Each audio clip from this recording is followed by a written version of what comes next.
Good morning class 12th।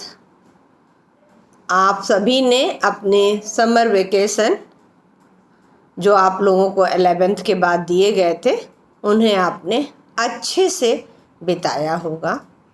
यद्यपि आपका कहना होगा कि अच्छे से कहा जा रहा है, लेकिन यह विपरीत परिस्थितियां हैं। ऐसी विषम परिस्थिति में भी आप अपने धैर्य का परिचय देते हुए अब अपने आगे की जो जीवन की जो सीढ़ी है उस सीढ़ी को पार करने के लिए अपने कर्तव्य का निर्वहन करिए।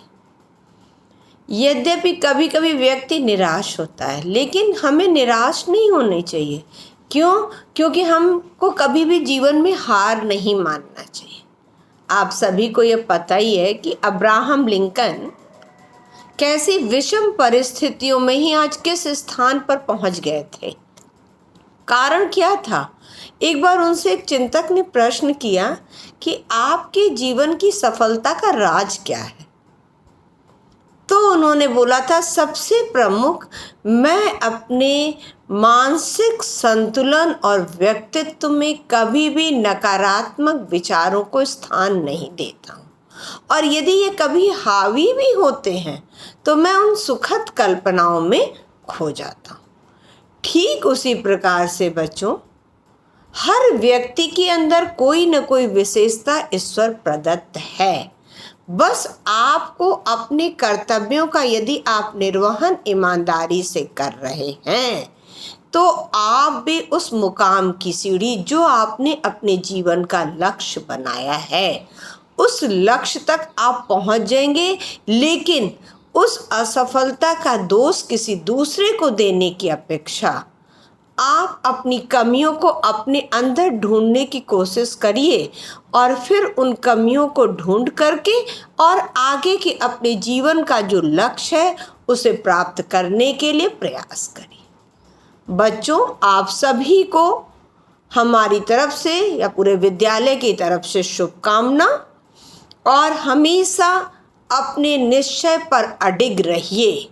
आपको कोई भी नहीं रोक सकता यदि आप अपने कर्तव्य का, क्योंकि आप खुद ही जानते हैं ना कि उद्यमेन ही सिद्ध्यन्ति कार्याणि न मनोरथे। सिर्फ मन में अभिलाषा, मनोरथ करने से कार्य नहीं सिद्ध होता। उद्यमेन ही सिद्ध्यन्ति यानी परिश्रम से ही आपका कार्य सिद्ध होगा। यद्यपि इस समय इस तरह की वैश्विक महामारी या अनेक प्रकार की आपदाओं से आपका विश्व, संपूर्ण विश्व घिरा हुआ है, सिर्फ भारत ही नहीं बल्कि संपूर्ण विश्व, तो आप तो भावी कर्णधार हैं। यदि आप अपने पूर्ण लगन और निष्ठा से आपका जो कर्तव्य है वही आप करते हैं तो यही आपका देश के प्रति प्रेम समर्पित है। अब आप आइए हम मुख्य बिंदु पर आ जाएं। हमने आपको काव्य के तीनों चैप्टर कंप्लीट करा दिए थे और उनके क्वेश्चन आंसर दे दिए गए थे। दूसरी तरफ आषाढ़ के एक दिन का द्वितीय अंक कंप्लीट करा दिया गया था और उसके क्वेश्चन आंसर और कुछ पॉइंट्स दे दिए गए थे। अब आपका जो गद्य संकलन है, गद्य संकलन में आज मैं सबसे पहले शुरू करने जा रही हूँ जयशंकर प्रसाद द्वारा लिखित दासी कहानी। अब आपको शुरू करने से पहले मैं बता दूं कि यद्यपि आपको लिखने में प्रॉब्लम इत्यादि होती नेट इत्यादि पे, इसलिए आपको मल्टीपल चॉइस इत्यादि दिया गया था, लेकिन आप अपना जो लेखन कार्य, क्योंकि आपको क्लास 11 से पता ही है कि क्वेश्चन आंसर किस तरह से आएंगे और आपको कैसे कैसे आंसर देना पड़ेगा। तो यहाँ पर अब आपको जो क्वेश्चन है, दासी एक ऐतिहासिक कहानी है। इसको पढ़ाने से पहले मैं आपको कुछ पॉइंट्स बता दूं। यहाँ पर तुर्कों का भारत पर आक्रमण हुआ है। जीहुन नदी के किनारे उनका आक्रमण उन्होंने किया। सुल्तान मसूद का शासनकाल है और उस सुल्तान मसूद के शासनकाल में सेनापति के रूप में अहमद नियाज़गीन है, जो कि मैं आपको एक ड्राइंग बना करके उसे भी मैं आपको वो कर दूंगी, भेज दूंगी कि आप उसमें देख लीजिएगा, वो डायग्राम बना दीजिएगा तो आपको क्लियर हो जाएगा। सुल्तान मसूद जो है वो सेनापति है, सुल्तान मसूद शासन है, अहमद नियाज़गीन वहाँ का सेनापति है। और इधर की तरफ आप देखिएगा तिलक, तिलक जो कि भारतीय है, लेकिन भारतीय होते हुए भी वह जा कर के सुल्तान मसूद से मिल गया है। तिलक जिसको कि कहा राजा जाएगा, लेकिन वह उनका विश्वास पात्र हिंदू कर्मचारी है। और बलराज जो भारतीय होते हुए भी वह तुर्कों से जाकर मिल चुका है। और दो मुख्य पात्र हैं, एक फिरोजा है और दूसरा इरावती है। इन्हीं के इर्द गिर्द पूरी कहानी घूमती है। दासी कहानी 7 घटनाओं पर आधारित है और प्रत्येक घटना एक दूसरी घटनाओं से जुड़ी हुई। अब आप आइए, जयशंकर प्रसाद का जन्म 1889 में हुआ है, जिसको कि आप एक शब्दों में कह दीजिएगा आधुनिक काल, यानी आधुनिक काल के हैं। दूसरी चीज़ है ये अल्पायु, अल्पायु यानी छोटी उम्र में, अल्पायु में ही काव्य रचना करने लगे। चित्राधार इनका प्रथम काव्य संग्रह के रूप में माना जाता है। इन्होंने साहित्य की अनेक विधाओं में लेखनी चलाई है, यानी गद्य, पद्य, कहानी, नाटक, उपन्यास इत्यादि में। उनमें से कोई भी 2 रचनाएं, कंकार, इरावती, कामायनी इत्यादि, कोई 2 रचनाएं आप याद रखिएगा। कामायनी पर इनको मंगला प्रसाद पारितोषिक, जो कि साहित्य अकादमी के द्वारा दिया जाता है, पुरस्कार भी प्राप्त हुआ है। यह आरंभ में ब्रज भाषा में लिखते थे, फिर यह खड़ी बोली में लिखने लगे। इनकी जो भाषा है वह संस्कृत तत्समनिष्ठ मुहावरेदार खड़ी बोली इनकी भाषा है। इनकी जो साहित्यिक विशेषता है वो ये है कि इन्होंने भारतीय संस्कृति की गरिमा को स्थापित करना और लोगों के अंदर राष्ट्र प्रेम की भावना को जागृत किया है। जयशंकर प्रसाद आधुनिक काल, साहित्य की अनेक विधाओं में इन्होंने लेखनी चलाई है। कोई 2 रचना, इन्होंने अपनी रचनाओं में भारतीय संस्कृति गरिमा एवं राष्ट्रीयता का स्वर सुनाई देता है। दूसरी चीज़ है इनकी जो भाषा है, प्रारंभ में यह ब्रज भाषा में लिखते थे और फिर खड़ी बोली में लिखने लगे। इनकी जो खड़ी बोली है वह संस्कृत तत्समनिष्ठ एवं मुहावरेदार भाषा है। अब दासी कहानी को प्रारंभ करने से पहले कुछ पॉइंट्स मैं आपको बता दूं ताकि आप उसे देख लीजिएगा। पहला ये है कि दासी में जो मुख्य पात्र है वह बलराज है, दूसरा है अहमद नियाल्तगीन है और मुख्य पात्रा इरावती एवं फिरोजा को रखकर किया है। सुल्तान मसूद ने भारत पर आक्रमण किया, अर्थात बलराज और अहमद नियाल्तगीन वो दोनों वहाँ पर कर रहे हैं। शासक कौन है? सुल्तान मसूद है। इरावती और फिरोजा यहाँ पर मुख्य पात्र हैं। दूसरा पॉइंट देख लीजिएगा कि कहानी का शीर्षक जो है वह दासी रखा गया है, क्योंकि जयशंकर प्रसाद ने क्या किया, फिरोजा एवं इरावती दोनों दासी होते हुए भी उनके अंदर राष्ट्र प्रेम, पहली चीज़ राष्ट्र प्रेम, अपने कर्तव्यों का निर्वहन ईमानदारी से करना, परिस्थितियों के लिए किसी और को दोष न देना इत्यादि के माध्यम से भारतीय संस्कृति की महिमा को स्थापित किया। थर्ड पॉइंट अब देख लीजिएगा कि जिहुन नदी के किनारे तुर्कों में और भारतीयों में युद्ध हुआ, यानी तुर्कों का आक्रमण हुआ, लेकिन कुछ भारतीयों ने अपनी मर्यादा वृद्धि एवं अपने सुख की कामना के लिए सुल्तान मसूद का साथ दिया। लेकिन साथ देने के बाद भी ये दोनों की धार्मिक भावनाएं बटी हुई हैं, दोनों के राजनीतिक कलह जो स्वार्थ और से जकड़े हुए हैं, द्वेष से जकड़े हुए हैं, जिसके कारण कि आज वह अपने जीवन को समाप्त करना चाहते हैं। 3 पॉइंट है। पहला, सुल्तान मसूद का शासनकाल, जिनमें आपको मुख्य पात्र बता दिया गया। दूसरा, दासी कहानी का जो शीर्षक दे दिया गया, क्यों, फिरोजा और इरावती के द्वारा। और तीसरा पॉइंट है क्यों, क्योंकि आपको हमने संकेत भूमिका के रूप में दे दिया कि कुछ भारतीयों ने अपनी मर्यादा वृद्धि एवं सुख की कल्पना के लिए वह जाकर के सुल्तान मसूद से मिल तो गए हैं, लेकिन जो मानव की मनोवृत्ति है कि वह किसी भी परिस्थिति में संतुष्ट नहीं रहता, तो उन्होंने क्या पॉइंट दे दिया कि उन लोगों की धार्मिक भावनाएं बटी हुई हैं, राजनीतिक कल जो क्षेत्र है वह भी कलह एवं स्वार्थ से जकड़ा हुआ है, जिसके कारण कि आज वह अपनी जो इच्छा है उस इच्छा को पाने के बाद भी वह संतुष्ट नहीं है और वह अपने जीवन को समाप्त करना चाहते हैं। यहाँ तक आपको भूमिका दे दी गई है। अब आपके सामने हम पहले प्रथम घटना को स्पष्ट कर रहे हैं, जो पेज नंबर 54 से 56 के बीच में। पहली जो घटना है उसमें बलराज और फिरोजा के बीच की बातचीत है।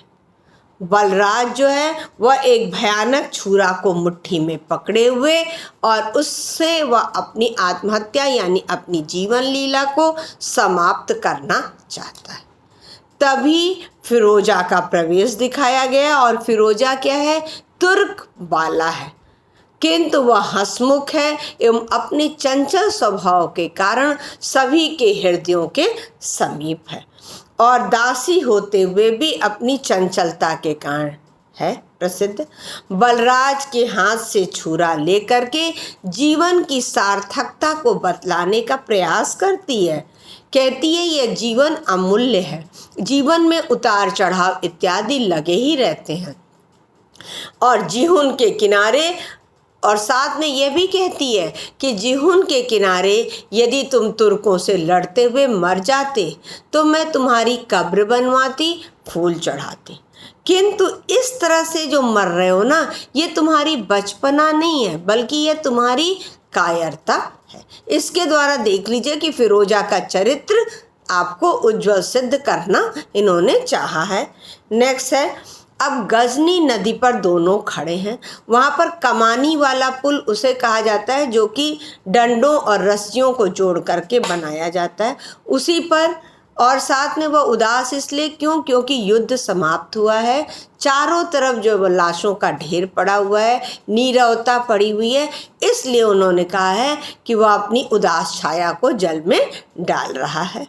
वहीं पर गजनी नदी पर किनारे खड़े हुए बलराज और फिरोजा कहते हैं। अब बलराज अपने मन की बात कहता है कि आज मुझे ये अफसोस होता है कि मैं उसी दिन क्यों नहीं मरा जिस दिन मेरे सामने मेरे वीर साथी न जाने कितने इस गजनी की गोद में समा गए, अर्थात इस नदी की गोद में समा गए। सुल्तान, पहले पॉइंट ये दे दिया, उनके मन में यह वो है, दुख है, पश्चाताप है कि उस समय उन्होंने क्यों नहीं मरा, बल्कि उन्होंने अपनी सुख समृद्धि के लिए आकर के सुल्तान मसूद का साथ क्यों दिया। और दूसरा कहा है कि सुल्तान के लिए जो तुर्क लोग हैं वह तो अपने लोग हैं और हम हिंदू बेगाने हैं, और जब वह मुझ पर विश्वास ही नहीं करते तो इसलिए मुझे मर जाना ही बेहतर होगा। तभी फिरोजा अनेक प्रकार से समझाने का प्रयास करती है, लेकिन न समझने पर बात को बदलते हुए कहती है, कौन है, कैसी है। तब बलराज कहता है कि मेरी तरह वह भी कंकाल है और मैंने उससे यहाँ आते कहा था कि मैं सुल्तान की लूट में मुझे सोने चांदी की जो ढेरी मिलेगी, ढेरी माने पूरा जो मिलेगा, वो सोने चांदी के जो बहुमूल्य रत्न मिलेंगे, उन रत्नों को लेकर मैं अमीर हो जाऊंगा, तब हम लोग शादी कर लेंगे। फिरोजा दूसरी तरफ मुंह करके खड़ी हो जाती। यहाँ पर दूसरी तरफ मुंह करना यानी संकेत के रूप में आपको यह स्पष्ट कर दिया गया है कि फिरोजा का ये कहना कि व्यक्ति सोचता है कि सिर्फ पैसे से ही सुख खरीदा जा सकता है, और फिर कहती है, क्या खाली ही हाथ लौट करके उसे भेंट करने की या उससे बात करने की तुम्हारी इच्छा नहीं हुई। बलराज कहता है, पहले अब बलराज इस प्रश्न का कोई उत्तर नहीं दे सकता है। तब बलराज कहता है कि फिरोजा, तुम भी तो पकड़ी हुई दासी हो, फिर भी तुम्हारे मन में कहाँ से इतना उत्साह है, कहाँ से इतनी प्रसन्नता है। तब फिरोजा कहती है, आप यहाँ पर ये ध्यान दीजिएगा कि पेज नंबर 55 का जो लास्ट पैराग्राफ है वो आप अंडरलाइन करिएगा, मैं अब गुलामी में नहीं रह सकूंगी। अहमद यहाँ पर अहमद नियाल्तगीन के लिए प्रयोग किया गया है। अहमद जब हिंदुस्तान जाने लगा था तभी उसने राजा साहब से कहा था कि मैं 1000 सोने के, 1000 के नीचे अंडरलाइन करिएगा, 1000 सोने के सिक्के भेजूंगा। भाई तिलक, यहाँ पर तिलक हिंदू कर्मचारी और राजा का विश्वास पात्र है, सलाहकार है, इसलिए उसने कहा कि भाई तिलक, तुम उसे लेकर फिरोजा को छोड़ देना और वह हिंदुस्तान आना चाहे तो उसे भेज देना। अब आपको अहमद का चरित्र भी ध्यान दीजिएगा शुरू से ही, ताकि आपको अंत में स्पष्ट हो जाए। उसने यदि कहा कि यदि वह आना चाहे, अर्थात वह फिरोजा जो है दासी है, जिसके कारण कि अहमद ये जब वो देगा पैसा तभी सुल्तान मसूद उसे छोड़ेगा। इसलिए तिलक से कहता है कि मैं 1000 सोने के सिक्के भेजूंगा, यदि तुम चाहो तो उसे छोड़ देना, और यदि वह आना चाहे तो उसे भेज देना। अब ये कहती है, इस पर अनेक प्रकार से समझाते हुए, अपने जीवन की सार्थकता बताते हुए कहती है कि उसी पैराग्राफ का लास्ट लाइन देखिएगा, फिर रोना किस बात का, जितनी देर हंस सकती हूँ उस समय को रोने में क्यों बिताऊं। क्योंकि जीवन तो अमूल्य है, उस जीवन में अमूल्य होने के कारण मैं उस समय को क्यों, पता नहीं आगे क्या होगा इसको सोचने में क्यों, क्योंकि मानव है जो हमेशा भविष्य को लेकर के चिंतित रहता है, वर्तमान की तरफ ध्यान नहीं देता। उस पर फिरोजा कहती है, आप ये संदेश दे दीजिएगा वहाँ पर कि फिर रोना किस बात का है, जितनी देर हंस सकती हूँ हंस लूँ, उसे रोने में क्यों व्यतीत करूँ। तब फिर बलराज जो कहता है कि भाई तुम्हारा सुखमय जीवन तुम ही सोचो, तुम ही वो करो, किंतु तुमने जो आज मुझे ये मरने से रोक दिया, ये तुमने बहुत गलत किया। तब फिरोजा कहती हो कि तुम क्यों मर रहे हो, बल्कि तुम मरने से अच्छा कम से कम एक बार तो जा करके उससे क्यों नहीं मिल लेते। तब कहता है कि हमारी धार्मिक भावनाएं बटी हुई हैं, सामाजिक जीवन दंभ से और राजनीतिक क्षेत्र कलह एवं स्वार्थ से जकड़ा हुआ है। प्रत्येक व्यक्ति जीवन में कहाँ समाज में रह रहा है, उस समाज में कुछ कर्तव्य हैं, कुछ अधिकार हैं, उन्हीं अधिकारों को उन्होंने सामाजिक जीवन और राजनीतिक क्षेत्र के रूप में माना है। और हर व्यक्ति की अपनी अपनी सोच है, हर व्यक्ति अलग अलग वातावरण चाहे, इसलिए 3 पॉइंट लीजिएगा। क्या है, धार्मिक भावनाएं बटी हुई हैं, हर व्यक्ति धर्म को किसी अन्य तात्पर्य में देख रहा है। सामाजिक जीवन क्या है, दंभ से कि मैं शासक हूँ, इसका जो दंभ है, और राजनीतिक क्षेत्र कलह एवं स्वार्थ से जकड़ा हुआ। शक्तियाँ हैं पर इनका कोई केंद्र नहीं।